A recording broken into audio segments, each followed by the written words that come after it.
It would seem like a highly unusual day when two senators denounce a president of their own party, but here in Donald Trump's Washington, not very unusual at all. The two senators in question are both Republicans from Arizona, both of whom have tangled with President Trump. They are John McCain and Jeff Flake.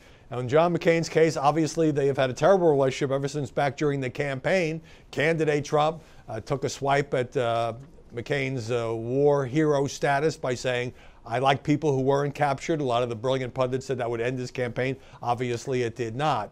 And John McCain wrote a piece in the Washington Post for the op-ed page making kind of a high road argument that President Trump's attacks on the press and the news of these fake news awards were helping despotic regimes around the world. McCain writing, whether Trump knows it or not, his efforts are being closely watched by foreign leaders who are using his words as cover as they silence and shutter one of the key pillars of democracy. Okay, but I think that some of these repressive regimes were cracking down on journalists, jailing them, and sometimes killing them, long before Donald Trump was into politics. So it seems to me that, they didn't really need Trumpian rhetoric in order to make that case. The other one is Jeff Flake, who's not running for re-election, in part because the polls showed he couldn't win, but in part because of his battles with Donald Trump. He already wrote a book with plenty of Trump bashing. Trump referred to him as flaky and some other things. And Flake took to the Senate floor, and the thing that got the headline was exactly what Flake knew would get the headline because he put it out days in advance.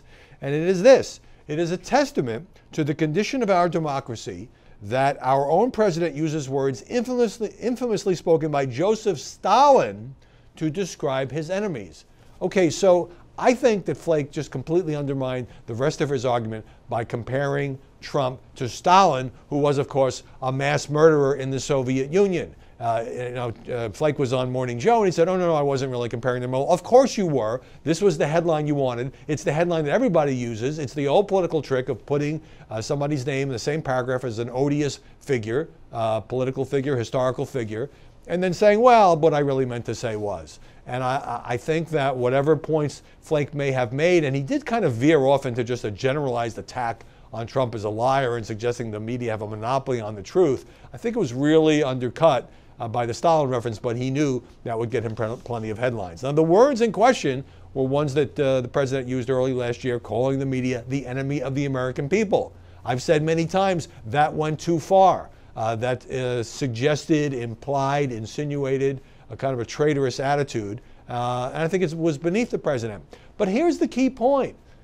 Because of the First Amendment, senators, journalists, anybody on Twitter, anybody in America can attack the president, can criticize the president, can take on the president for his relentless slamming of the media because they enjoy First Amendment rights. But the president also enjoys First Amendment rights. And for him to beat up on press over unfair coverage, stories that are wrong, stories that are biased, stories that seem to have a hostile tone, that is his right. When he goes too far, let's call him on it. But the notion that he is somehow Stalin seems to me to just sort of give ammunition to critics who feel like the president's detractors are not giving him a fair shake. And so Flake got his 15 minutes. John McCain in a very different situation.